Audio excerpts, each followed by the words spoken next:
Yes. Yeah, you mentioned your trip to Gaza with the 60 colleagues from the EEC. How did they all feel about the situation, and is there going to be a follow-up? Are they going to carry on working on the problem?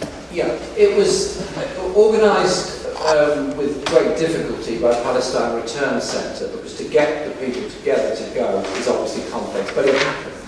And we all met up in Cairo and then travelled in a couple of buses to Gaza and had a meeting on the way. The first meeting of the delegation actually took place in a sort of roadside cafe near the Suez Canal, which was very surprising that the truck drivers were also in the cafe.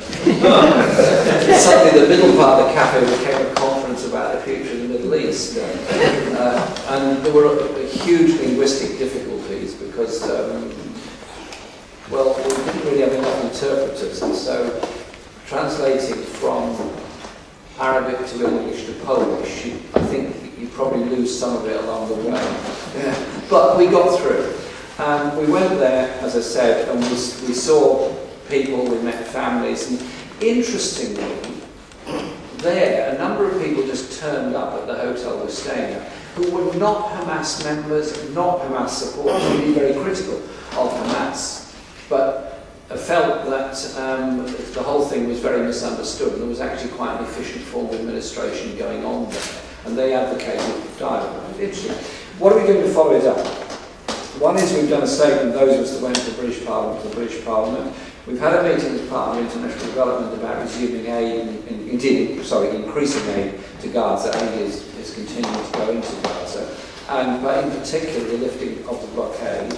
We've done the same, and the other 12 other parliaments have done the same, and we're holding a European-wide press conference after we've had a meeting with Baroness Ashton asking the European Union to look again at the whole question of the relationship with the Palestinian entities in both the Gaza and the West Bank, but also the question of the breaches of the EU-Israel trade agreement on the human rights clauses within it. And so we are staying together, we are keeping in touch with each other and working in those ways. So yes, it was a useful effort, and I think it was something I was very, very pleased to be part of, and certainly to me a very memorable experience. Thank you. Jeremy, am I right in thinking that over the past decade and a half, if not longer, that the IMF and the World Bank have become very much part and partners of the international big business, dominating and in their dealing with the third world? Yes, you're right, because many of the IMF conditions, well, it's not new, it's been there for a long time, they put conditions on recovery aid, all of which insists on the countries concerned pursuing an economic model that is, in my view, not particularly helpful towards local development. In other words, a free market model, or repayment of debt, or cuts in public expenditure, or privatisation, or a combination of all of it.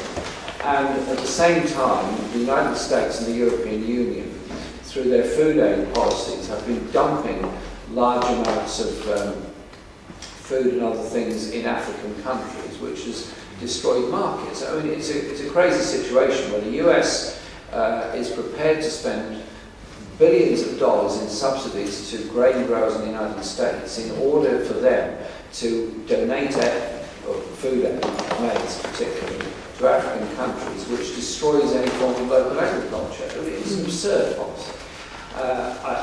Graphically, I recall when I was in the Congo, when we were election observation, I was there. I stayed for a while each side of the election because it was very interesting. I met a group of farmers in West Congo, which is the small coast near the coast of the Congo, and they were telling me that they'd gone bankrupt, gone out of business altogether, because they couldn't sell anything they produced. Because if this particular guy I met had a chicken farm,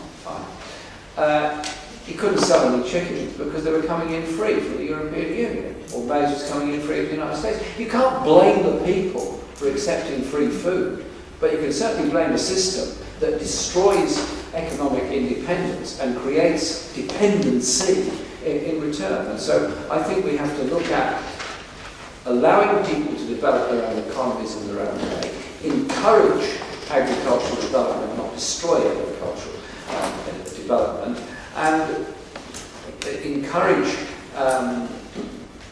in limited industrial development or whatever is appropriate for those societies. But instead we are too often using the sort of big stick of IMF and World Bank, linking up with major companies that have a huge influence on them, and in particular the privatisation of services and the malevolent pressure of a lot of these international cleaning companies, service companies, health companies, and all the rest of it to just take over those services.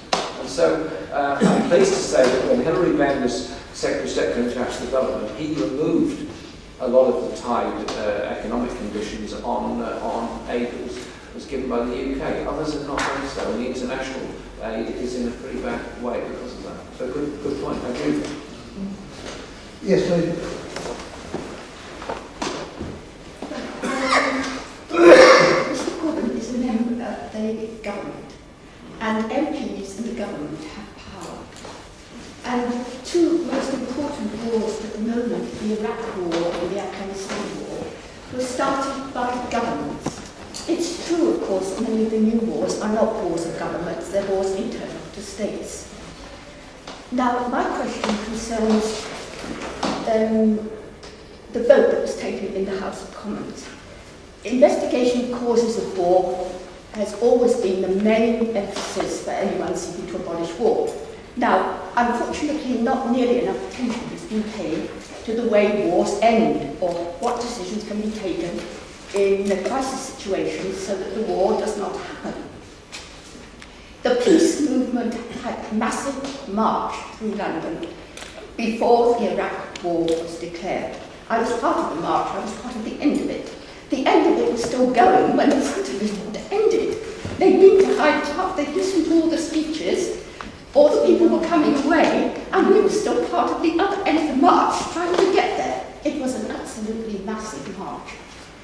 Now, the Iraq War, as I understand it, was the first occasion when the House of Commons was actually given a vote. The MPs had power on that occasion, or at least potential power. The MPs had power, and the war needn't have happened if they had voted in another way.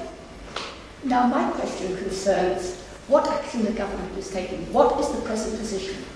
Has, in fact, the government passed a law which retains this power in the hands of Parliament? Because previously, of course, it was not in the hands of Parliament. It was partly in the hands of the government, it was also previously in the hands of the Crown. So, do we now have a situation where, in fact, if there is another type of war, which is an interstate war, like the Iraq War and Afghanistan, that our government has the power to stop it? Good point. I hope I get this answer right, and I'm sure my learned friend on my right will correct me if I'm wrong on this matter. Traditionally, the powers of war and treaties are held through the royal prerogative by the Prime Minister acting on behalf of the Crown. The Prime Minister does not have to consult Parliament on an issue of going to war. They do have to get parliamentary approval for expenditure, but not for the principle of it. In the run-up to the Iraq War, as the right way of describing it, there were pressures for a War Powers Act to come into the British Parliament, which has not yet happened. Although there is a motion on the order paper that's a recurrent one, which I strongly support, of the War Powers Act, which means that Parliament must be consulted. In the post, sort of the early February to mid-March time, 2003, there was pressure in Parliament to have a parliamentary vote. From those of us that wanted to be in a position to register our opposition to the war by a vote, not just a procedural vote on the German House, but a vote on a substantive question of the war itself. We were putting that pressure within the Parliamentary Labour Party, and I know the same pressure was being put in the Liberal Democrat group and in probably to a lesser extent in the Conservative group. The government then announced there was going to be a substantive vote. Now, in a sense, that was a coming together of our anti-war position and Blair's pro-war position, because he wanted to corral large numbers of Labour MPs into supporting his strategy. Obviously I didn't agree with it, still don't. And the vote took place, and it was on a government motion, and then we tabled an amendment, and the vote, the significant vote was on the first amendment of that. Under the